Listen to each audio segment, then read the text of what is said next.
¿Cuál fue el arma que de verdad revolucionó la Edad Media? Y no hablo de Excalibur, ni de espadas legendarias. La auténtica fuerza que decidía batallas, forjaba reinos y aterraba ejércitos enteros no era de acero, sino de carne, hueso y un pacto sellado con sangre y tierra. Era todo un sistema, una ideología y una fuerza de choque imparable. Era un hombre a caballo. Pero, ¿cómo es posible? ¿Cómo un simple jinete se convirtió en el equivalente a un tanque de guerra de su tiempo? Una fuerza tan de élite y tan poderosa que fue capaz de moldear toda una sociedad a su imagen y semejanza. La historia real es mucho más enrevesada y fascinante de lo que te imaginas. Para entender cómo surgió esta arma definitiva, primero tenemos que imaginarnos el tablero de juego de la Alta Edad Media. Con el Imperio Romano en ruinas, Europa se hizo añicos. La autoridad central se esfumó y el continente se convirtió en un puzzle de pequeños reinos que vivían bajo la amenaza constante de sus vecinos y de invasores como los vikingos o los magiares. En medio de ese caos, la guerra era el pan de cada día, pero solía ser un asunto lento y salvaje. Las grandes batallas a campo abierto eran una apuesta demasiado alta, así que no se veían a menudo. El poder de verdad estaba en controlar la tierra, y eso significaba tener castillos y fortalezas. La guerra se basaba en asedios eternos y en la infantería, que a menudo no eran más que campesinos mal equipados, cuya lealtad y disciplina, digamos, dejaban bastante que desear. Aquí es donde nace la gran pregunta: ¿cómo podía un rey o un gran señor proteger sus tierras, mantener el orden y proyectar su poder sin un ejército profesional? La respuesta fue una innovación social y militar que lo cambió todo: el feudalismo. El trato, en el fondo, era sencillo. Un señor le daba a un guerrero de su confianza un trozo de tierra, un feudo. A cambio, ese guerrero, ahora un noble menor, le juraba lealtad y, lo más importante, servicio militar. Este pacto era el motor económico que iba a financiar la nueva forma de hacer la guerra. Porque para ser un soldado de élite necesitabas algo carísimo: un caballo de guerra, una armadura completa y, sobre todo, tiempo. Mucho tiempo para entrenar sin parar. La tierra no solo te daba estatus, pagaba el hardware de este nuevo super soldado. El caballero acababa de nacer. Al principio, un caballero era básicamente un soldado que podía pagarse un caballo, pero con el tiempo, la cosa se fue sofisticando. Fue la mezcla de dos elementos, el hardware y el software, lo que lo convirtió en un sistema de combate letal. Primero, el hardware, el equipo. No hablamos de un caballo cualquiera, sino del destrero. Un semental enorme criado para la batalla, entrenado para no asustarse con el ruido y el caos del combate. Luego estaba la armadura, que pasó de ser una simple cota de malla a un conjunto de placas de acero que cubrían al jinete de la cabeza a los pies, convirtiéndolo en una fortaleza andante. Pero la tecnología que lo cambió todo fue una combinación mortal: el estribo y la silla de montar con arzón alto. Parecen simples, pero fueron una revolución.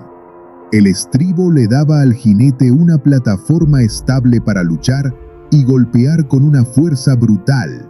La silla alta lo anclaba, evitando que saliera volando hacia atrás al chocar. Juntos permitieron la técnica definitiva: la carga con la lanza en ristre. El caballero sujetaba la pesada lanza bajo el brazo y transfería toda la energía de un caballo de 500 kilos y un jinete de 90 galopando a toda velocidad a una sola punta de acero. Era un proyectil humano capaz de reventar formaciones, destrozar escudos y, con la fuerza suficiente, amenazar incluso a las armaduras. Ahora, el software, el entrenamiento y el código. nadie se convertía en caballero de la noche a la mañana. El entrenamiento empezaba en la infancia. Con 7 u 8 años, un niño noble era enviado como paje a la corte de otro señor. Allí aprendía a comportarse en sociedad, a montar a caballo y a pelear, casi siempre con espadas de madera. A los 14, se convertía en escudero, el asistente personal de un caballero. Su entrenamiento se volvía mucho más duro. Se encargaba de las armas y la armadura de su señor. Lo seguía en torneos y batallas de verdad, y aprendía sobre estrategia y el caos del combate en primera línea. Finalmente, sobre los 21 años, si había demostrado su valía, el escudero era armado caballero en una ceremonia solemne. Y aquí es donde entra el famoso código de caballería. El nuevo caballero juraba ser valiente, leal a su señor, proteger a los débiles y defender la fe. Hoy sabemos que este código era un ideal que a menudo se ignoraba en la brutalidad de la guerra, pero fue clave. Creó una identidad de grupo y una confianza mutua que permitía a estos guerreros individualistas y fuertemente armados actuar como una unidad en el campo de batalla. Con el equipo y el entrenamiento listos, el impacto del caballero en la batalla fue tremendo. La carga de caballería pesada se convirtió en la táctica de choque definitiva. Intenta imaginar la escena desde el punto de vista de un soldado de a pie. Primero, un temblor en el suelo.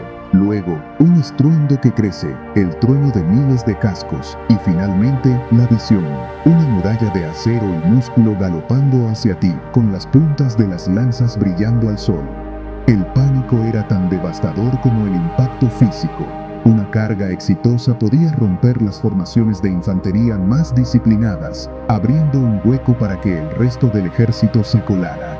Y si el enemigo se batía en retirada, la caballería era letal, persiguiendo y masacrando a las tropas en desbandada, que es cuando se producen la mayoría de las bajas. Un ejemplo perfecto de su poder fue la batalla de Hastings en 1066. El ejército anglosajón de Harold Godwinson creó una muralla de escudos impenetrable en lo alto de una colina, que aguantó durante horas los ataques normandos. Pero fueron las cargas repetidas de la caballería de Guillermo el Conquistador las que, poco a poco, desgastaron y finalmente rompieron la línea sajona, cambiando la historia de Inglaterra para siempre.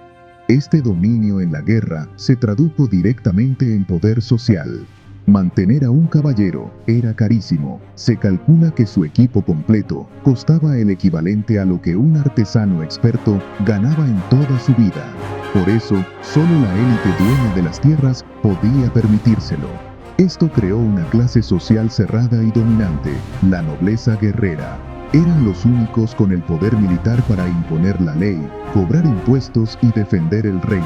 Su estatus no solo se veía en la guerra, sino también en la paz, con la caza y, sobre todo, los torneos, que eran a la vez un entrenamiento constante y un espectáculo para ganar fama y dinero.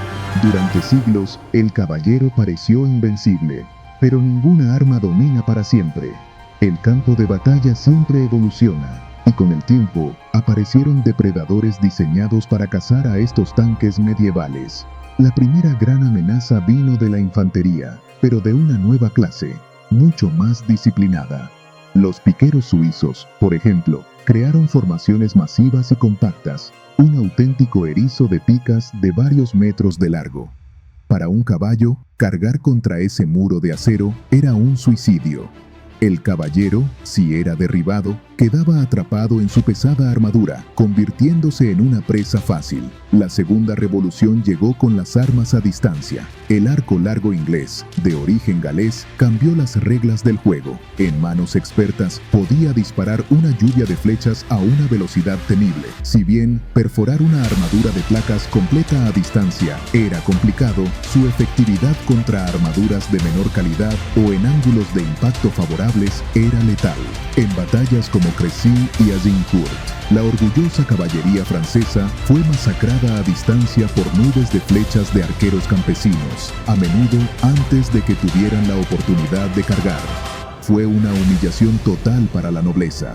Y finalmente, llegó el golpe de gracia, la pólvora. Con la llegada de las primeras armas de fuego, como el arcabuz, la armadura pesada empezó a quedarse obsoleta. ¿De qué servía una vida de entrenamiento y una armadura que costaba una fortuna, si un campesino con unas pocas semanas de práctica podía derribarte a distancia?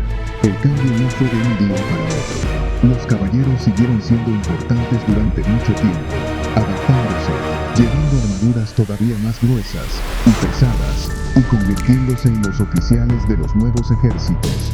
Pero su dominio absoluto en el campo de batalla se había acabado. Entonces, ¿fue el caballero el arma definitiva? Durante casi 500 años, la respuesta es un sí rotundo. No era solo un soldado, era la encarnación de un sistema militar, social y económico que definía la Edad Media. Fue la combinación de tecnología, un entrenamiento brutal y una ideología lo que lo hizo tan poderoso. Su influencia era tal que dictaba no solo cómo se luchaba, sino cómo se vivía.